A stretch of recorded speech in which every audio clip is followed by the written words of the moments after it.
get ready for the adventure of the year coming forward. And it has not been slow for me.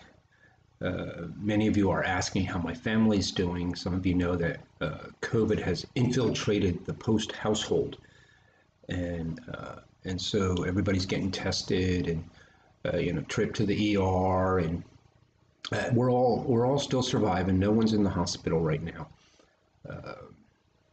Brenda and I seem to be fine so far. Ashley's struggling. Ryan is struggling a little bit. Ezekiel seems to be okay. But thank you for your prayers and your support during this time, and it's not over yet. We still have another eight or 9 days to get through this. So we're going to continue with Paul on his second missionary journey. He goes from Philippi to Thessalonica, and so over the next few months we're going to be looking at 1st and 2nd Thessalonians. Then we're going to take a break from the journey, and we're going to look at Colossians, a city that Paul never visited. He didn't start that church, but it has a very relevant point to the letter, relevant for today's society and particularly for the modern church. And then we're going to hammer our way through Corinth, which I'm not looking forward to, because that is a very detestable church. But we're going to look at it anyway and see if there's some things in there, and there are some things, there always are, that we need to learn. And one of the things that I want to do this coming year is begin to answer for us the question, why should we listen to Paul? So long ago, what gives him the authority to speak on behalf of God in the 21st century? Aren't the things and the ideas that he had outdated? Those are some of the things that I read from church leaders today, and we're going to talk a little bit about that, and talk a little bit about his conversion and his vision, and talk a little bit about whether or not the things that he teaches are true with a capital T, meaning they don't change. Are they truly from God? And in particular, some of the doctrine and some of the behavioral things that Paul talks about, are they still true today? And those of you who know me, you know that I'm going to say absolutely we need to pay attention to those. And we're also going to talk about why it is that we're so tempted to not want to believe those things, and how strong and powerful that relativism is in the life of the church. But for right now, I'm going to continue. I'm going to read this morning in the book of Acts, the formation of the church at Thessalonica, and just chat with you about a powerful truth that needs to be brought forward in the church today, and maybe in your church where you are. But there's a great word of comfort in the challenge that we're going to see. So this is Acts chapter 17. Paul has left Philippi now, and right around the corner, not very far away, he goes to the city of Thessalonica. Thessalonica is a port city, and it's on the coast, and we'll talk more about this when we actually get into the letter next week. And there's cliffs there, so it's a cliff city, and the city actually moves. It's a transient city. It moves because of rising sea levels. I don't know how else to describe it, but it gets flooded. It's always getting flooded. It's like New Orleans. And so they just move the city. And we're going to talk about what that means for the church when the whole city is transient like that. So this is Acts chapter 17, Paul visiting the church at Thessalonica. 17 verse 1. It's a very short little passage. When they had passed through Amphipolis and Apollonia, they came to Thessalonica, where there was a Jewish synagogue. And for there to be a Jewish synagogue in this city, there had to be 10 males, different families, 10 different families who were Jewish, and then they could establish a synagogue. As his custom was, Paul went into the synagogue And on 3 Sabbath days, he reasoned with them from the scriptures. And so Paul tries, everywhere he goes, he tries to convert the Jews first. That's a common pattern for this church planter, to find people who would listen to him, who have some sense of the Old Testament and the fulfillment of prophecy. He reasoned with them from the scriptures, explaining and proving that the Christ had to suffer and rise from the dead. This Jesus I am proclaiming to you is the Christ, he said. Some of the Jews were persuaded, which is pretty miraculous. And they joined Paul and Silas. Now we know Silas is with him, as did a large number of God-fearing Greeks. So the bulk of this church is not going to be the Jewish converts, but the Greek converts. And then Paul adds this important little phrase, or we hear, actually Luke adds it, God-fearing Greeks and not a few prominent women. And so as in Philippi, here now in Thessalonica, we know that the women have a prominent role in the formation of the church. They're not just on the sidelines or in the background, that they're prominent. And Thessalonica was a wealthy city, and so socially and economically, this is really the first church where a group of people had economic means to make a church vital. And so the church grows very, very fast because they have the money to do that. Isn't that interesting how that works? And so in this city, they're going to have an additional problem, and that problem is going to be money. Isn't that it's powerful? So what does it mean to plant a church, to seek a target, to have just a very few people in that target listen, and have a whole group of people? Now, you and I know that Paul is actually really targeting the Gentiles. He's simply, as an accommodation, going to talk to the Jews, but his target is Gentile converts. And so the bulk of this city is Gentile converts. Some of them are prominent, and a number of them are prominent women. And that forms the basis of the church. What does that really mean? They don't have the theological background of the church in Jerusalem. And Paul would say they don't have the theological baggage of the church in Jerusalem. They don't have the Old Testament baggage or their own personal interpretation baggage. They're open to listen to the gospel. And so they get converted. And then comes this event that is pretty consistent when Paul starts a church. It would derail most people. And verse 5 says, but the Jews were jealous. And understand, they were not jealous of Paul's theology or his doctrine. They were jealous of the conversions. They were jealous that people were listening to him and they weren't listening to them. That's what they were jealous about. So they were jealous. And because of their jealousy, so now we know this is evil, and it's political. This is a political move. So they were jealous, so they rounded up some bad characters from the marketplace, formed a mob, and started a riot in the city. Does that not sound familiar? Politicians, even in the name of God, politicians promote themselves, and they are willing to use bad characters to make a point and get rid of the opposition. And that's exactly what's happening here. They rushed to Jason's house. Jason, we don't hear much about Jason, but he's Paul's sponsor in the city of Thessalonica. He's like Lydia was in Philippi. Jason is in Thessalonica. He's the one who gets Paul an audience, gives him a place to talk when they throw him out of the synagogue. And so they go to Jason's house, where they know Paul's staying there. He gives them a place to stay. So they go to Jason's house. They rush to Jason's house in search of Paul and Silas in order to bring them out to the crowd. And so a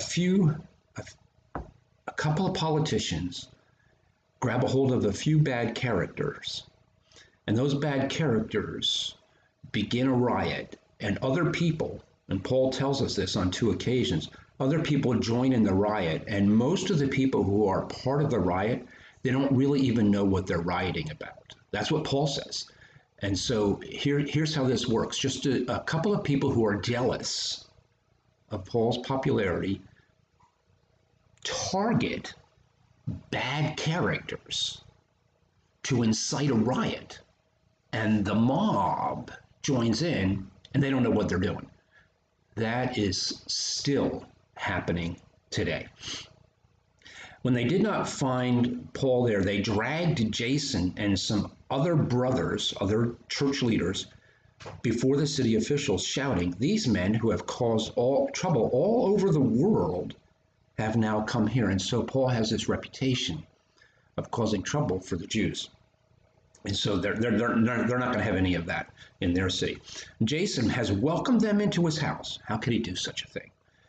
They are all defying Caesar's decrees, saying that there is another king, one called Jesus. And so they try to persuade him, the magistrate, that Paul is guilty of treason. They don't have any other thing that they can do, but they try to persuade him. And when they heard this, the crowd and the city officials were thrown into turmoil. And they made Jason and the others post bond and let them go. And so Jason has to pay for his freedom. And you know how bond works. Jason is giving his word that Paul won't cause any more trouble. And if he does, that's going to cost Jason financially, and it may cost him his life. And so that's a strong host for starting a church. And so Paul leaves there, and it seems like a very short period of time. We're going to get into that in just a minute. And he goes from there to Berea. And I just want to read one sentence. While he's in Berea, this is verse 13. When the Jews in Thessalonica learned that Paul was preaching the word of God at Berea, they went there too, agitating the crowds and stirring them up. The brothers immediately sent Paul to the coast. Silas and Timothy stayed in Berea. And so these jealous Jews are not satisfied when Paul's run out of town. They follow him to the next city and do it again. And they do it again, and they do it again, and they do it again. From city to city to city, same people. That is a fascinating parallel to our society today. Don't think that what we're experiencing in our world is new, and it will come and go depending upon politicians, people with money, people in power. They decide where the riot's going to be. It's crazy, isn't it? But yeah, that's what's going on here in Thessalonica. So it seems like Paul's only here for just a very, very short time. But that's not true. We're going to learn from the letter that he was there long enough to establish a business. He would not allow the Thessalonian church to pay for him to be there. He wouldn't let them do it. You remember the Philippian church, he welcomed it. But this church, you're not paying, because if you give me a gift, there's going to be some kind of string attached to it. I may have to change my theology to match what you want. Paul knows that, and he won't do it. And so he establishes a tent making. He's a tent maker. He establishes a tent making ministry in order to protect the Thessalonian people from that sin. So we're going to start Thessalonians next week. That's the background to the church. And, you know, all the churches, Paul seems to end up being beaten in jail, run out of town, stoned. It doesn't seem to matter where he goes. When he preaches Christ, it causes trouble. And He doesn't stop. And that to me, as a church planter, I think about that. What would I be willing to go through to preach the gospel to you and to others? You know, we live in a world where you can see me from thousands of miles away right now, instantly. That didn't exist with Paul. He had to go places. He had to walk, take a ship,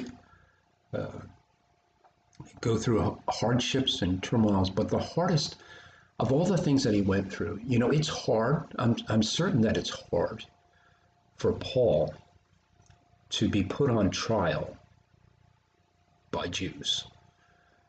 I'm pretty sure he didn't like being in prison. I'm very sure he didn't like being stoned. With rocks, I mean. So, what was the hardest trial for him? And we're going to learn in the next few weeks, the hardest trial from him is the betrayal of a brother. That's very difficult for him. People that he trusted who turned their backs on the gospel of Christ, and in so doing, Paul feels turned their backs on Paul and on Christ for the sake of self. They do it for themselves. And that breaks Paul's heart when that happens. That may have happened to you in your life. You may have been betrayed like that. So you understand the pain that comes from betrayal. Paul, that is a trouble for Paul here at this church. This is not like the Philippian church. This is a good church. This is a really good church. But it's not perfect. In fact, none of the churches we're going to look at even compare to the Philippian church. This church has its troubles. And part of that is the problem of the people. Part of it is the problem of the leadership that's left behind. They're not quite Lydia or the jailer in Philippi. And so a lot depends upon the leaders. And so if you're watching this and you're a leader in your church, wherever that happens to be, there are a couple things that I would say to you. Be loyal, but don't be loyal to the point where you sacrifice theological truth. Be generous, both with finances and with forgiving and understanding one another, forbearing, as we talked about. Be gentle with each other. Paul goes through a lot to get the church in Thessalonica started. And he does it willing. In fact, he's called to do it. He doesn't want it, but he doesn't want to stop it either. He knows he needs to do it. And so as we look at this and we understand the role of good and evil in the life of a church, there are people in this church who are just really seeking God. They really are. And they're really after God, wanting to do God's will, wanting to live God's way, wanting to become holy. They really want that. And then there are some others who really don't want that. And they're both in the same church. And Paul understands that. And so he's going to have some challenges as we read this. And some of those will be behavioral challenges. Are you going to behave like a believer? And you're going to have to ask yourself the question and answer the question. Why should I believe Paul? What makes me think Paul's right? And we'll start talking about that next week. And so if you want some light reading, read 1st and 2nd Thessalonians. It won't take you more than 15 or 20 minutes to read the whole thing. It's a short little letter. And I am very much looking forward to sharing with you some great words of challenge and comfort as we learn and grow together. Well, God bless you, and you have a great, great week this week. Pray for my family, and we trust in the Lord. All is good, and